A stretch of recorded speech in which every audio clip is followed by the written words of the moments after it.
Queridos irmãos, vamos abrir nossas Bíblias na Epístola de Paulo aos Colossenses, capítulo 4, versículos 2 e 3, e depois o versículo 12. Assim nos diz o texto sagrado: perseverai em oração, velando nela com ação de graças, orando também juntamente por nós, para que Deus nos abra a porta da palavra, a fim de falarmos do mistério de Cristo, pelo qual estou também preso, para que o manifeste como me convém falar. Versículo 12. Saúda-vos Epafrás, que é dos vossos, servo de Cristo, combatendo sempre por vós em orações, para que vos conserveis firmes, perfeitos e consumados em toda a vontade de Deus. Somente até aqui, os irmãos podem sentar-se, por favor. Meus queridos irmãos, eu tenho a impressão de que nós não temos noção do quanto é importante a oração para as nossas vidas. Eu não sei quanto a você, mas eu sou bem franco aqui e admito que preciso ter uma vida mais habituada à oração.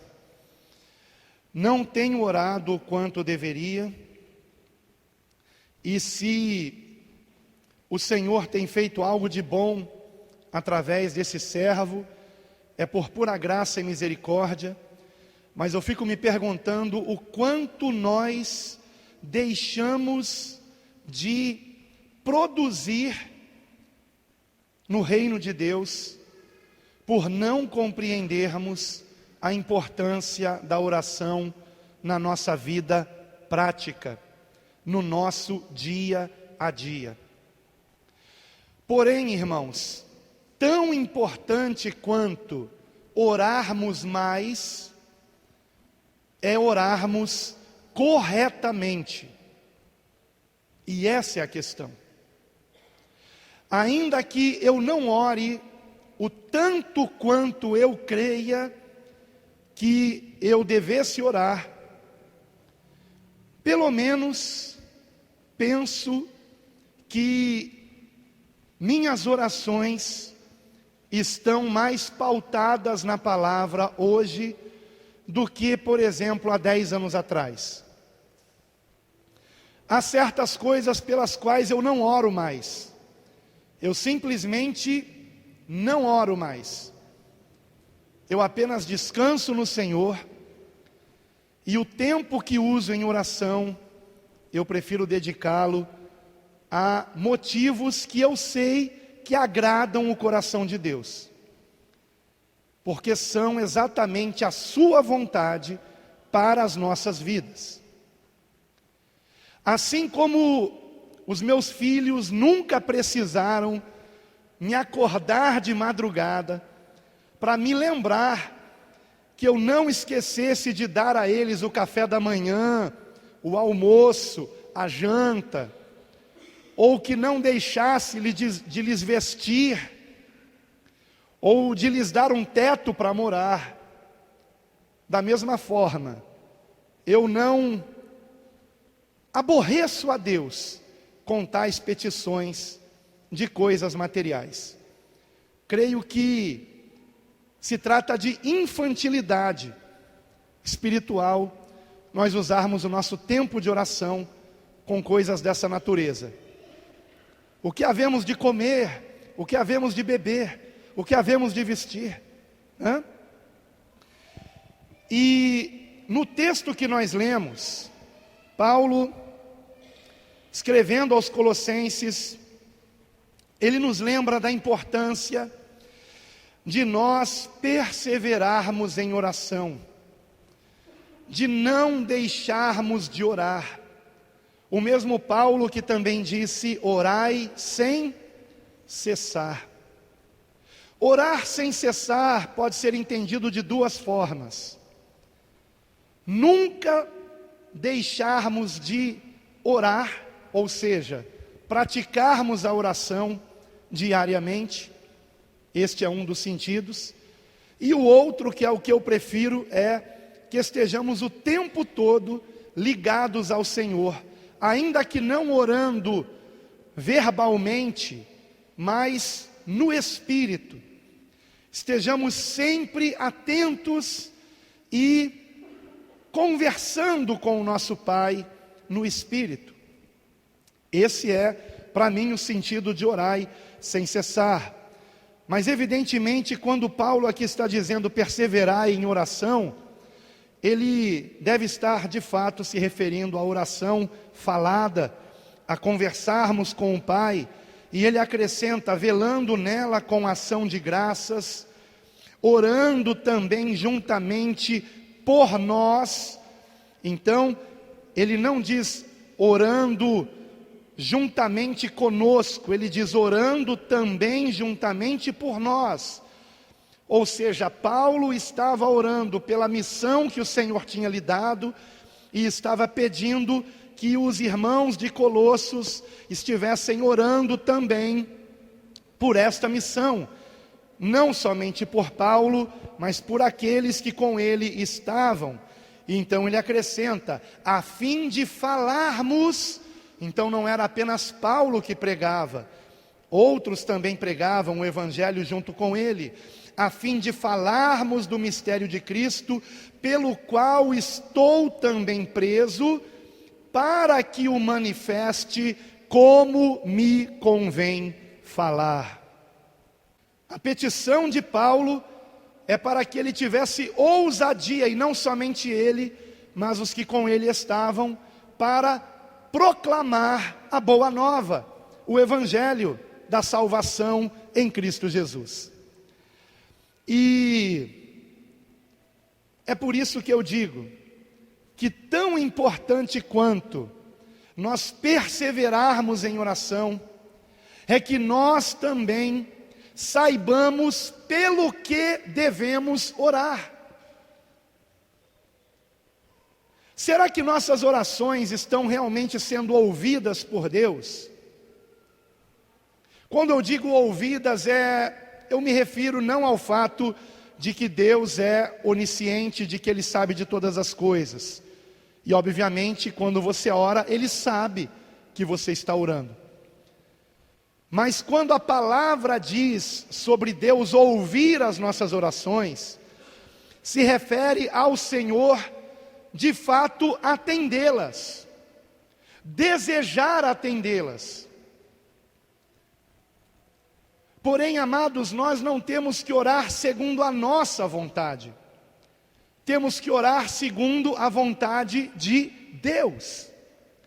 E esse é o ponto, essa é a questão. Porque talvez, eu não sei quando, mas em algum momento, que talvez seja há pelo menos meio século, talvez seja isso, há pelo menos meio século, a igreja me parece que perdeu um pouco, ou muito, do sentido real do que devemos orar. E por que digo isso, amados? Porque a maioria do tempo que alguém passa orando, geralmente passa fazendo os pedidos que não são os mais importantes. Não estou dizendo que sejam pedidos desnecessários, porque se o teu coração está aflito com alguma coisa, se você está ansioso com algo, é importante que você apresente isso ao Senhor em oração. Porém, será que isto que para você é tão urgente, será que de fato é aquilo que para Deus é importante? E esse é o ponto. Quando nós examinamos as orações de Paulo, e aqui é interessante que sabemos que Paulo aqui ele estava orando para que ele pudesse pregar a palavra, para que ele pregasse com ousadia, para que nada o impedisse de pregar, e ainda que ele estivesse preso, ele estivesse na prisão pregando ali para os guardas, por exemplo, ou para os outros presos também. Então, em todo lugar, a prioridade para Paulo era que ele cumprisse a missão que o Senhor lhe havia dado de proclamar a boa nova da salvação em Cristo Jesus. E nesse texto nós vemos também que Paulo fala sobre Epáfras, versículo 12, que é dos vossos, ou seja, ele também deveria ser colossense, servo de Cristo, combatendo sempre por vós em orações. A oração é batalha espiritual, irmãos. Quando nós oramos, estamos em batalha espiritual. Quantos são aqueles que aqui, assim como eu, quando oram, ficam suados, por mais frio que esteja? Acontece com alguém aqui, não é? Nós estamos, de fato, nos exercitando. Como assim? Se eu estou de joelhos, quietinho, né? Como assim eu estou me exercitando? Espiritualmente, sim. Isso se reflete na nossa carne. E suamos, literalmente suamos.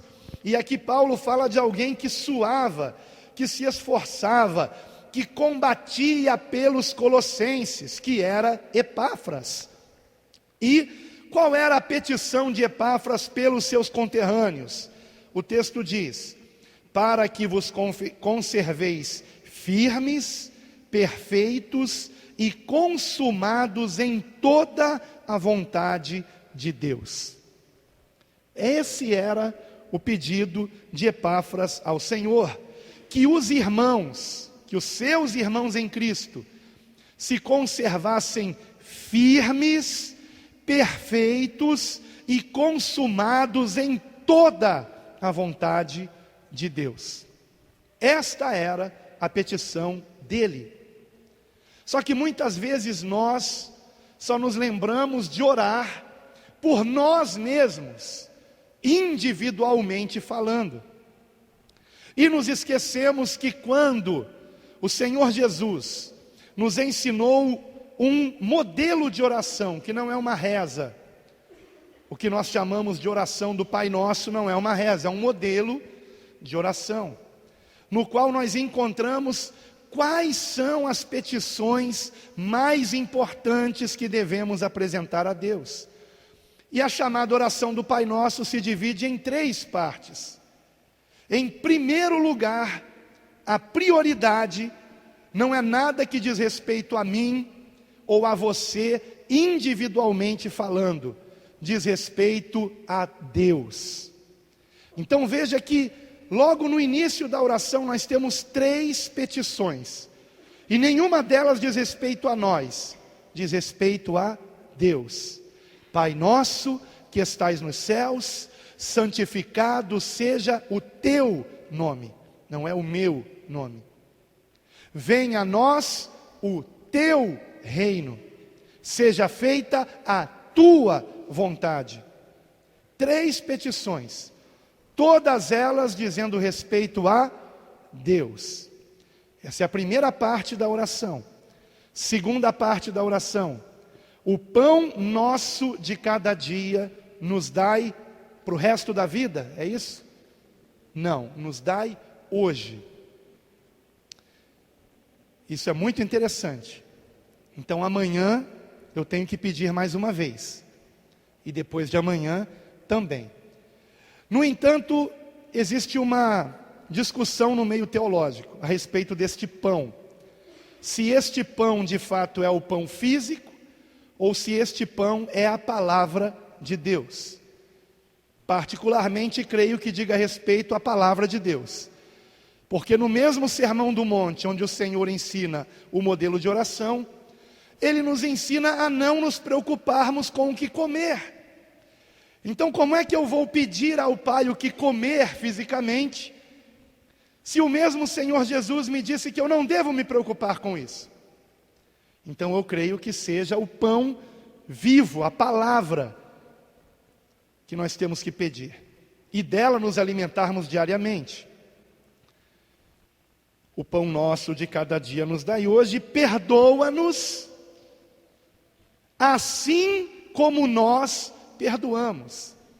Eis um pedido condicional, que nos leva a pedirmos perdão e a perdoarmos as pessoas com as quais nós temos algum tipo de desavença. E o Senhor ainda diz, depois de ensinar a oração, que se nós não perdoarmos, nós não seremos perdoados. E finalmente vem a terceira parte do modelo de oração, que não diz respeito nem ao Pai, que não diz respeito a nós, que diz respeito ao inimigo das nossas almas. Não nos deixes cair em tentação. Esse não nos deixes cair em tentação é quase que uma transição para a conclusão da oração. Livra-nos do mal. Agora, não sei quantos notaram, queridos irmãos, que no modelo de oração do Pai Nosso que o Senhor nos ensinou, nós não somente temos essa percepção de que esta é uma oração em 3 etapas, mas também devemos prestar atenção que a oração não é da seguinte maneira: meu Pai que está nos céus, santificado seja o teu nome, venha a mim o teu reino, seja feita a tua vontade, o meu pão de cada dia me dá hoje, me perdoe, assim como eu tenho perdoado, não me deixe cair em tentação, mas me livre do mal. O que está errado nessa oração? Eu só estou pensando em mim. O modelo de oração que o Senhor nos ensinou não é em primeira pessoa. Não se trata de mim. Quando eu me dirijo ao Pai, eu não posso ser egoísta. Eu não posso pensar apenas em mim. Mas o grande problema é que de algumas décadas para cá, a igreja se tornou egoísta. Nós estamos egoístas, irmãos. E a prova disso são os louvores que cantamos. Incomparáveis são tuas promessas. Para quem? Para mim. De onde se tirou isso? Não foi da palavra de Deus. Deus não tem promessas para mim e nem para você. Deus tem promessas para a sua igreja. Então Deus tem promessas para nós. Nós vamos fazer uma alteração nessas letras de louvores aqui na igreja. Vou fazer uma vistoria, louvor por louvor. Estou para fazer isso há bastante tempo, há muito tempo, louvor por louvor. Há louvores que nos acostumam a sermos egoístas. Cada um de nós pensando só em si mesmo. Tudo é para mim, diz respeito para mim.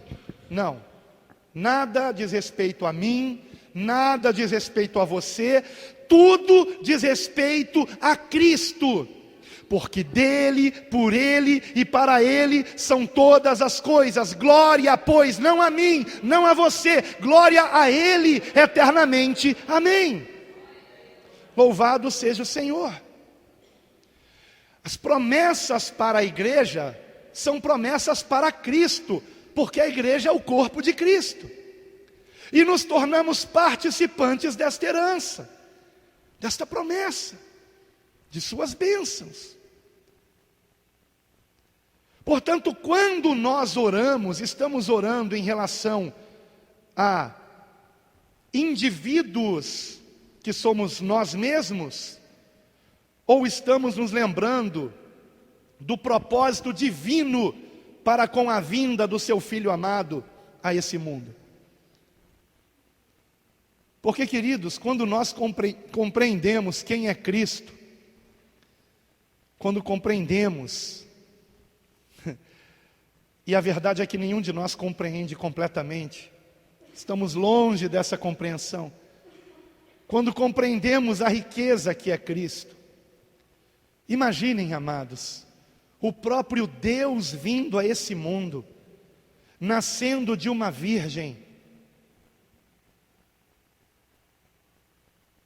e vivendo sem pecado, e de um modo perfeito, fazendo bem a todos, buscando a salvação de todos, ensiná-los o caminho que devem andar, e para que possam ser salvos, para que possamos ser salvos, deu a sua própria vida, na pior morte possível, a morte de cruz. Deus vindo a este mundo, na pessoa do seu Filho amado, se despojando da sua glória, que sempre teve eternamente com o Pai, para se fazer um miserável ser humano como nós, sentindo as mesmas dores, o mesmo cansaço, o mesmo sofrimento, e tomando a decisão de sofrer em nosso lugar, tomando sobre si os nossos pecados, tomando sobre si a nossa condenação, vertendo o seu sangue sem pecado naquela cruz, para que todo aquele que nele crê, por este sangue, seja purificado de todo pecado, lavado de toda iniquidade. E o mais maravilhoso, ao terceiro dia, aquele que verteu até a última gota de sangue e foi transpassado por uma lança, ressuscitou num corpo glorioso, foi não somente visto por apóstolos e discípulos, mas foi tocado, comeu com eles, nos dando a certeza de que um dia também ressuscitaremos num corpo glorioso, e subiu aos céus, nos mostrando que assim será no dia da sua vinda.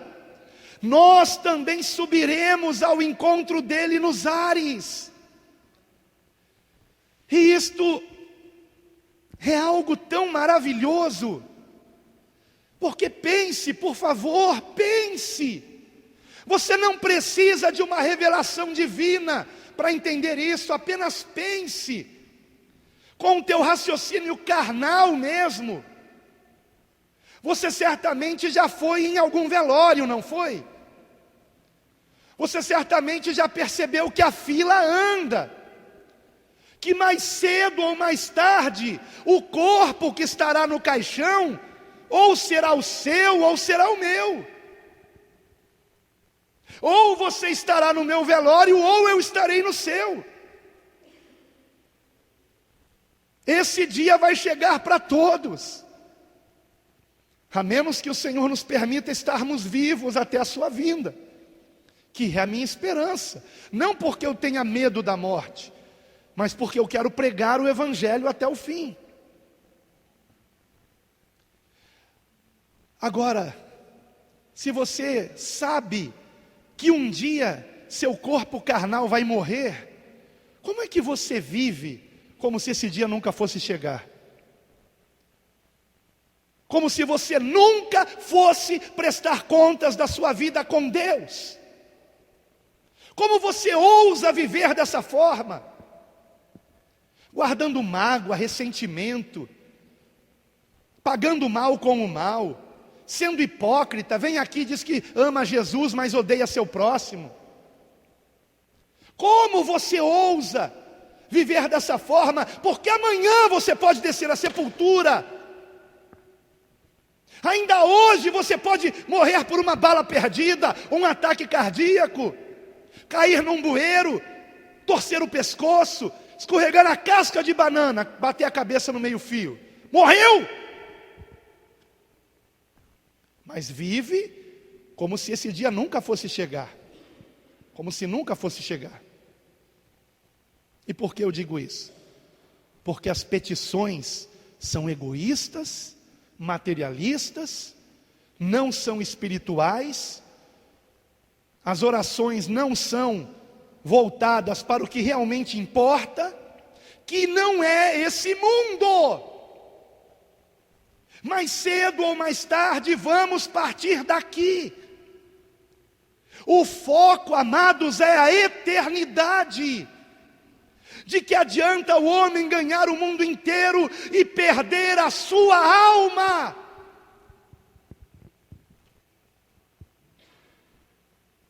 E o mais incrível é que nós temos como saber sobre as orações de Paulo. O que Paulo orava em secreto com Deus? Quais eram as petições dele? Não eram petições a respeito de si mesmo. A única vez que sabemos de um pedido que ele fez a respeito de si mesmo foi em relação ao chamado espinho na carne. E até hoje há uma grande divergência teológica em relação a o que seria isso. Mas o próprio Paulo, depois de pedir por 3 vezes ao Senhor que tirasse esse espinho da sua carne, a resposta do Senhor foi: não. A minha graça te basta, porque o meu poder, disse o Senhor a Paulo, se aperfeiçoa na fraqueza. Então não sabemos se esse fraqueza era uma fraqueza carnal que Paulo tinha, ou se essa fraqueza era uma tribulação que ele passava, ou seja, se era uma fraqueza de origem interior, ou se era uma fraqueza que vinha por conta de uma tribulação exterior a ele.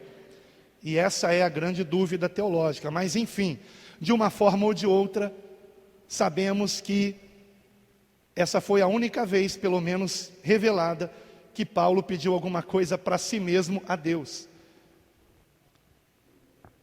E as demais orações, onde estão? Reveladas em suas epístolas. Eu vou ler rapidamente as orações de Paulo. Nós encontramos 7 orações de Paulo em suas epístolas. A primeira delas eu encontro em Efésios capítulo 1, versículos de 16 a 19. Eu aqui estou falando de 7, pode ser até que encontremos mais, mas eu encontrei 7 orações de Paulo nas epístolas. Eu vou apenas ler. Encontramos 2 orações de Paulo reveladas na epístola que ele escreveu aos Efésios. Primeiramente no capítulo 1, versículo 16 a 19. Não cesso de dar graças a Deus por vós, lembrando-me de vós nas minhas orações. Então Paulo lembrava dos outros nas suas orações. Para que o Deus de nosso Senhor Jesus Cristo, o Pai da glória, vos dê em seu conhecimento o espírito de sabedoria e de revelação, tendo iluminados os olhos do vosso entendimento, para que, e aí vem 3 petições de Paulo nessa oração, para que, primeiro, saibais qual seja a esperança da sua vocação. Segundo, e quais as riquezas da glória da sua herança nos santos. E terceiro, e qual a sobreexcelente grandeza do seu poder sobre nós, os que cremos, segundo a operação da força do seu poder. Outra oração de Paulo, ainda em Efésios. Por enquanto eu só vou ler, vou deixar para comentar no final. Interessante é que em cada uma dessas orações são 3 pedidos. Efésios capítulo 3, versículos de 14 a 21.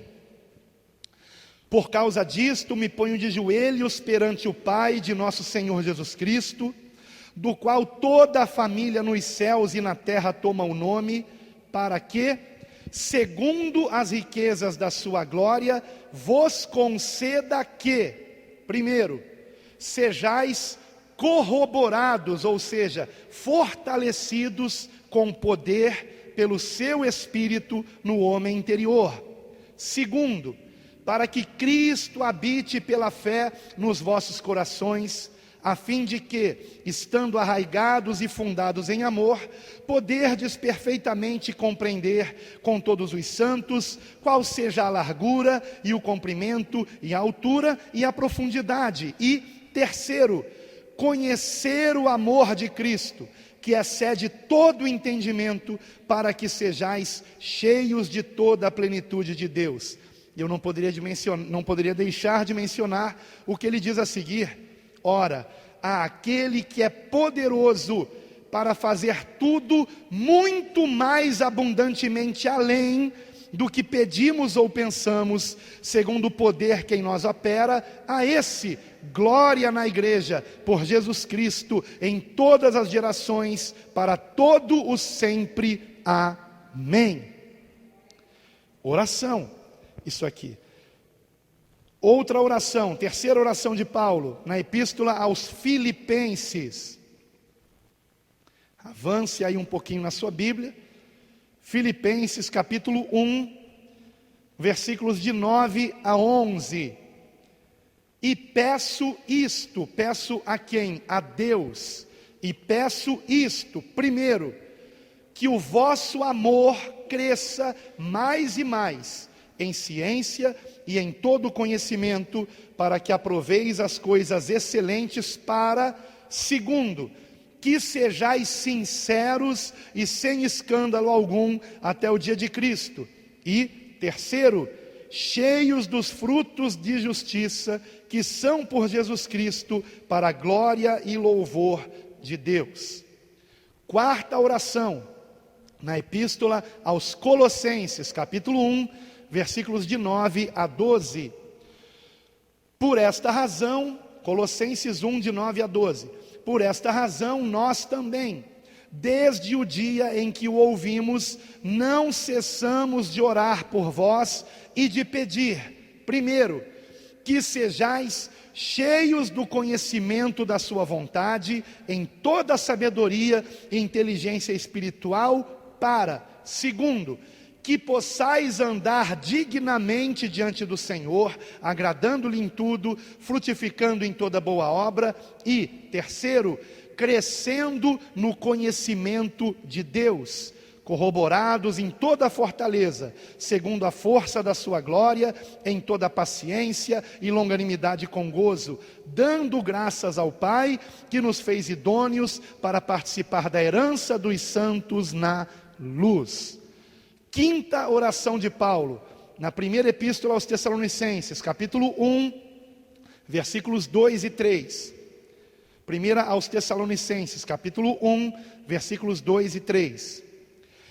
Sempre damos graças a Deus por vós todos, fazendo menção de vós em nossas orações, lembrando-nos sem cessar, primeiro, da obra da vossa fé, segundo, do trabalho, ou seja, do esforço do amor, e terceiro, da paciência, ou seja, da constância, da esperança em nosso Senhor Jesus Cristo, diante de nosso Deus e Pai.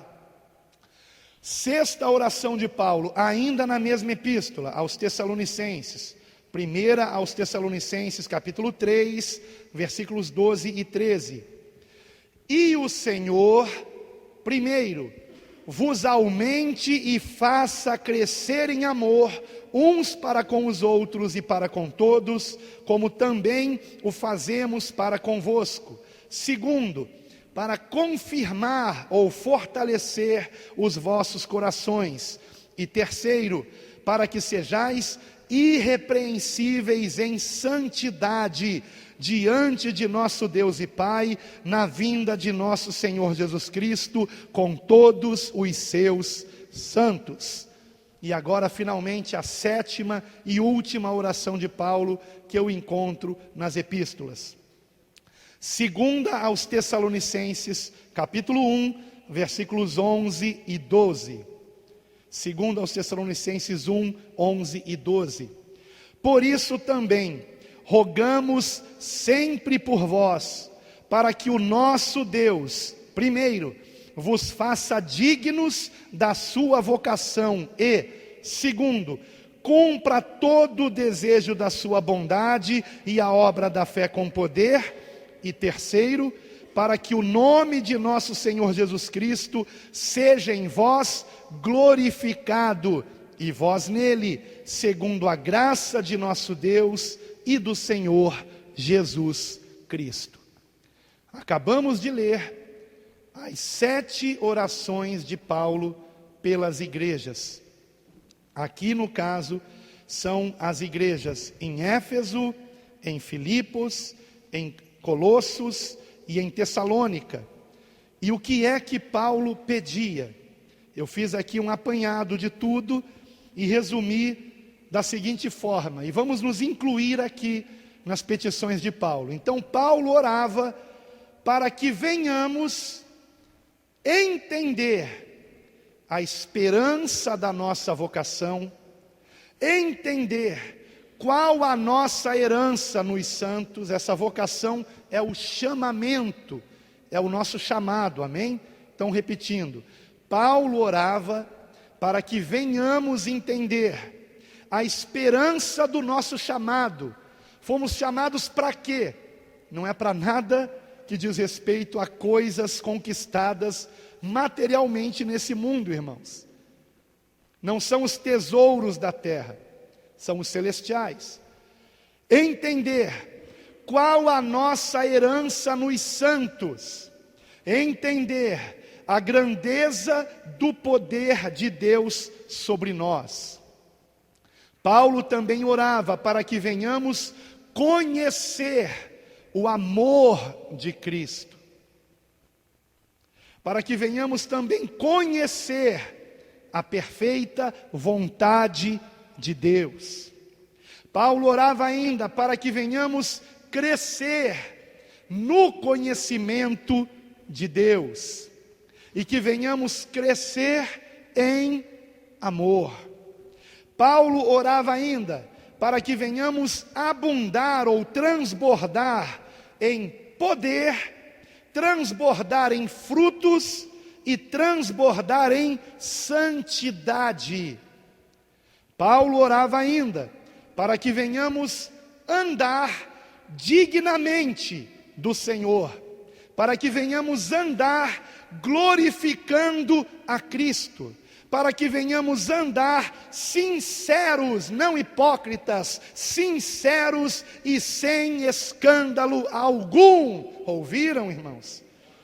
Paulo orava ainda para que venhamos receber Cristo em nosso coração, e para que venhamos receber o cumprimento do desejo de toda a bondade que nós tivermos.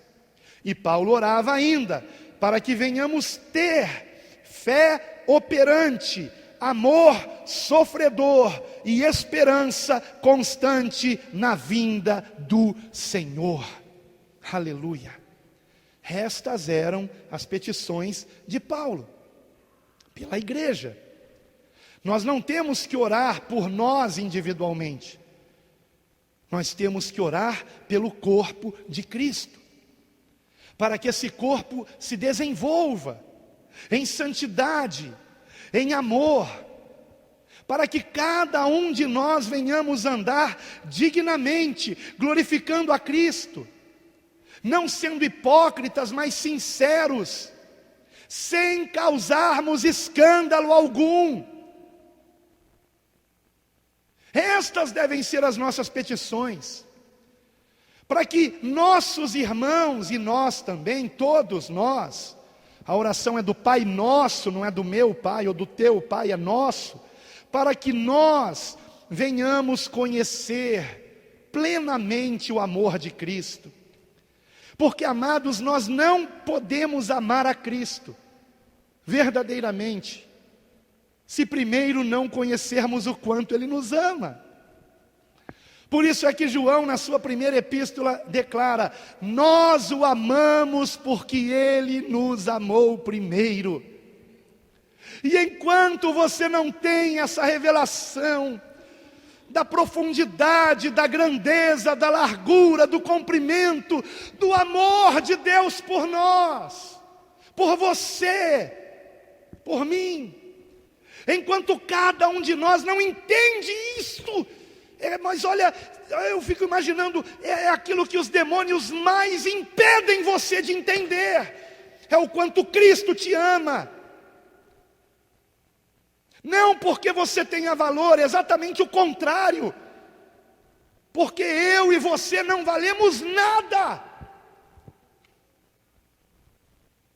mas Ele nos ama, Ele nos ama, Ele nos ama. Ele não quer a nossa perdição, quer a nossa salvação. Mas enquanto você for egoísta, orgulhoso, enquanto pensar que o mundo gira em torno de você, sua condição é a perdição da alma. Sua alma está perdida, apegada a esse mundo, apegada a si mesmo. Você não pode ser um discípulo de Cristo enquanto não negar a si mesmo, tomar a sua cruz dia após dia e seguir o Senhor. Renúncia, renúncia. Mas amados, ninguém troca algo que considere bom por algo duvidoso. E ninguém troca algo que considere bom por aquilo que, ainda que pareça certo, não é tão bom assim quanto pensava. Ninguém troca.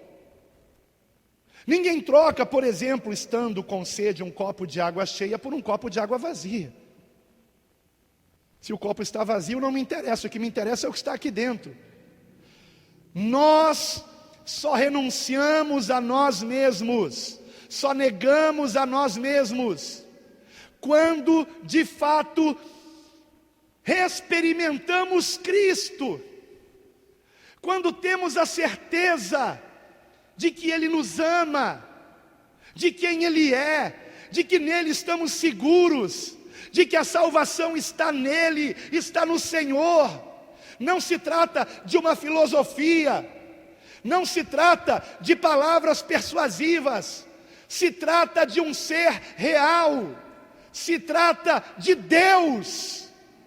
E Ele se faz presente em nossas vidas, por meio do único mediador, que Ele mesmo enviou para nos salvar, seu Filho Jesus Cristo. Quando temos um relacionamento com Cristo, se torna fácil negarmos qualquer coisa desse mundo, renunciarmos a tudo, até as nossas próprias vontades pessoais, nossos sonhos egoístas. Renunciamos em troca de algo muito maior, muito melhor, muito mais maravilhoso, que é Deus. Essa é a questão. E muitos não renunciam nada, não negam nada. Por quê? Porque nós não estamos orando pela igreja, não estamos orando pelo que Paulo orava, não estamos orando para que nossos irmãos venham entender a esperança do seu chamado, qual a nossa herança nos santos, qual a grandeza do poder de Deus sobre nós. Nós não temos orado para que nossos irmãos conheçam o amor de Cristo, não temos orado para que nossos irmãos conheçam a vontade de Deus, não temos orado para que nossos irmãos cresçam no conhecimento do Altíssimo, não temos orado para que os nossos irmãos cresçam em amor, não temos orado para que eles transbordem em poder, em frutos, em santidade. Não temos orado para que andem dignamente, para que glorifiquem a Cristo com suas vidas, para que sejam sinceros e não causem escândalo algum. Não temos orado para que nossos irmãos recebam Cristo de fato no coração. Não temos orado para que o cumprimento de todo bom desejo se realize. Não temos orado para que a fé de cada um de nós seja operante, o nosso amor seja o verdadeiro amor, o amor ágape, disposto a sofrer, e a nossa esperança esteja constante em Cristo e na sua vinda. Aleluia! Quando foi a última vez que você fez algum desses pedidos aqui ao Senhor? Quando foi a última vez que eu fiz?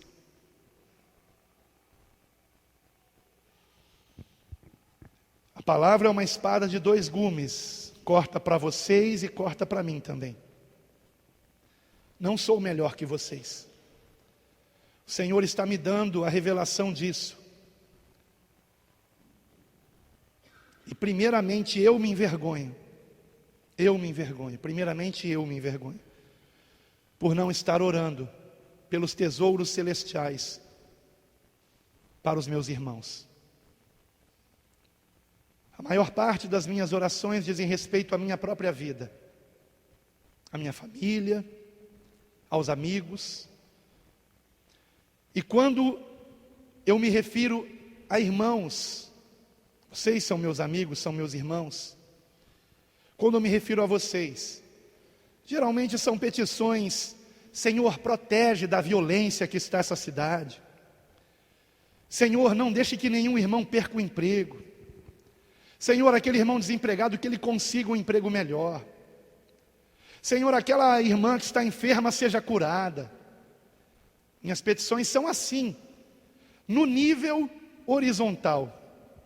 Percebeu que tudo diz respeito ao mundo? Tudo diz respeito à carne nessas petições? Emprego, saúde, bem-estar.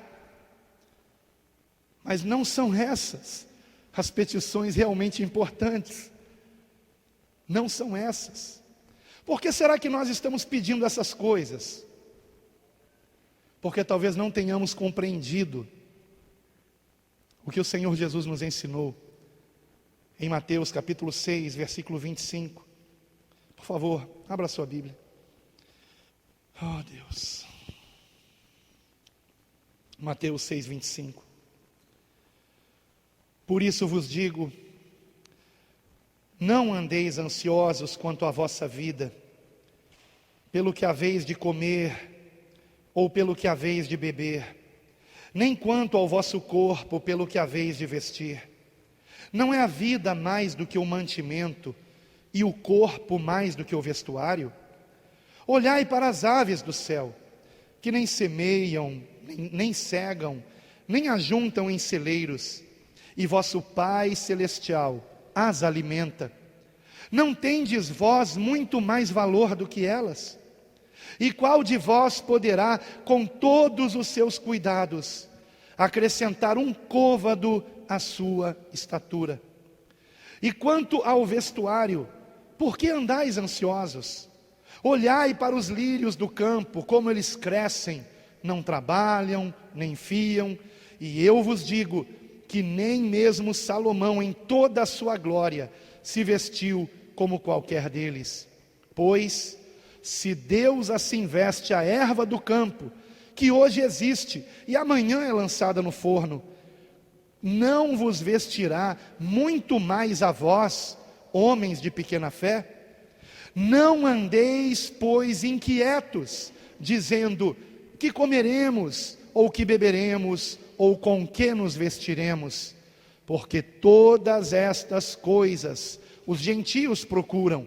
De certo, vosso Pai Celestial bem sabe que necessitais de todas estas coisas. Mas buscai primeiro o seu reino, o reino de Deus, e a sua justiça, e todas estas coisas vos serão acrescentadas. Que coisas? As necessárias para a vida. O que comer, o que vestir. Não está dito aqui que o Senhor nos dará todas as coisas que quisermos. Está dito aqui que Ele nos dará aquilo que necessitarmos. Por isso é que Paulo, escrevendo a Timóteo, disse: tendo o que comer e o que vestir, estejamos com isto contentes, porque a nossa vida, ela não é desse mundo. Eu não sei quanto a você, mas eu me sinto um forasteiro, um peregrino, alguém que está aqui de passagem e que não é daqui. Eu não sei quanto a você, mas eu não sou deste mundo. Não sou. Não ameis o mundo, nos adverte a palavra, nem o que há no mundo. Se alguém ama o mundo, o amor do Pai não está nele. Não sou eu que estou dizendo, é a palavra de Deus. Na primeira epístola de João, capítulo 2. Não ameis o mundo, nem o que há no mundo. Se alguém ama o mundo, o amor do Pai não está nele. Porque tudo que há no mundo, a concupiscência da carne, a concupiscência dos olhos e a soberba da vida, não procedem do Pai, mas do mundo. Ora, o mundo passa e a sua concupiscência, mas aquele que faz a vontade de Deus permanece para sempre. O que você quer? Perecer ou ter a vida eterna? Qual a tua escolha? Continuar buscando os tesouros dessa terra? Ou compreendendo que o verdadeiro tesouro é Cristo? E que as petições que temos que fazer são estas que vimos aqui, que estão nas orações de Paulo. Eu vou fazer o seguinte: se Deus permitir que essa mensagem vá para a internet, eu vou colocar o esboço dessa mensagem em PDF na descrição do vídeo. Qualquer um que quiser, mesmo pelo celular, vai clicar no link e vai poder baixar o PDF, e você vai saber pelo que você deve orar. Quais devem ser as nossas orações? O que devemos pedir a Deus? O que você deve pedir não somente para você, mas também para mim, para todos nós. O que eu devo pedir não somente para mim, mas também para você, para todos nós. O que realmente importa nas nossas orações? Porque a promessa está feita, e aquele que prometeu é fiel para cumprir. Foi o mesmo que disse que seria preso, açoitado, crucificado, morto, mas que ao terceiro dia ressuscitaria, e ressuscitou. Venceu a morte. Não há nada que ele tenha dito que não vá se cumprir. Foi o mesmo que há quase 2000 anos atrás disse: os céus e a terra passarão, mas as minhas palavras jamais hão de passar. E está aí a palavra de Cristo perseverando. Estamos pregando agora essa palavra. A sua palavra é fiel e verdadeira. Ele é fiel e verdadeiro, aleluia. E foi Ele quem disse: buscai primeiro o reino de Deus. Será que entendemos isso? Buscai primeiro o reino de Deus. Não é a minha vontade, não é a sua vontade, é o reino de Deus. Quantos aqui são filhos de Deus pela fé em Cristo? Digam amém. Então confie. Se somos filhos de Deus, então temos que compreender, porque foi que Paulo nos ensinou: em tudo dai graças. Deus está no controle, Ele é o nosso Pai.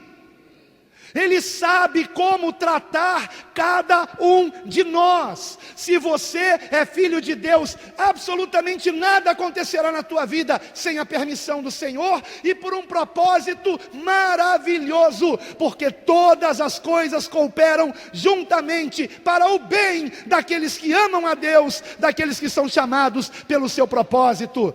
Aleluia! todas as coisas, todas as coisas.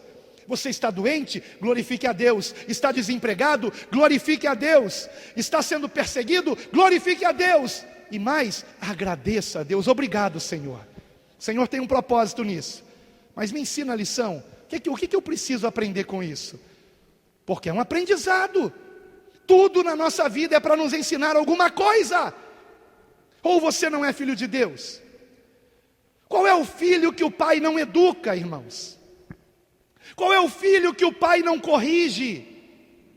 Estou falando de um verdadeiro pai. Portanto, em tudo dai graças.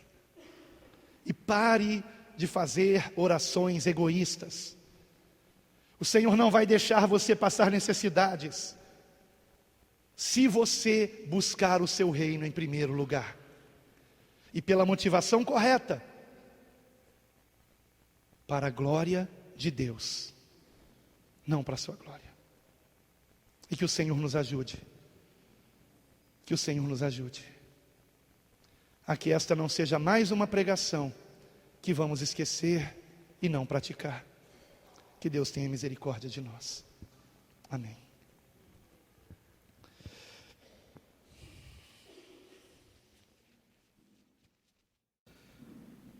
Oh Pai, Senhor nosso Deus,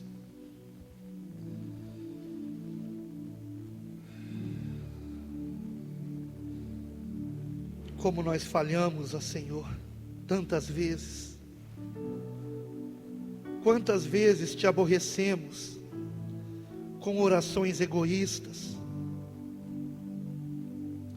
Quantas vezes te aborrecemos com a nossa incredulidade, te pedindo coisas que não precisávamos pedir? Ó Senhor, rogo a Ti, Pai, livra-nos de sermos tolos, livra-nos de insistirmos no erro. Pai, que nossas orações sejam voltadas para a Tua vontade e não para a nossa, Senhor. A menos que a nossa vontade seja exatamente espelhada na Tua vontade. Ó Senhor, Tu sabes o que é melhor para nós, Pai. Aconteça o que acontecer, ajuda-nos, Pai, a não murmurarmos, a não reclamarmos, mas a compreendermos, ó Pai, que se verdadeiramente somos Teus filhos, pela fé em Cristo, e a minha esperança é que todos aqui sejam, Pai, que nós venhamos confiar que o Senhor está nos guardando, o Senhor está nos guiando. Não há nada que aconteça em nossa vida sem a Tua permissão, sem que o Senhor queira nos ensinar alguma coisa. Não há nada que aconteça em nossa vida que não seja para redundar em Tua própria glória, Senhor. Então, Pai, ajuda-nos a termos sabedoria, Pai, para que em tudo venhamos dar graças, e que nossas petições sejam por aquilo que realmente importa, e não para aquilo que nos parece urgente. Ó Senhor, que venhamos entender a esperança do nosso chamado em Cristo, a esperança da vocação celestial, que venhamos entender qual a nossa herança nos santos, qual a grandeza do Teu poder sobre nós, que venhamos conhecer o Teu amor em Cristo Jesus, que venhamos conhecer a Tua vontade, Senhor, que venhamos crescer no conhecimento da Tua vontade e de quem Tu és, ó Senhor, que venhamos crescer em amor, que venhamos transbordar em poder do Teu Espírito, em frutos que glorifiquem o Teu nome, em santidade, para a tua glória, que venhamos andar dignamente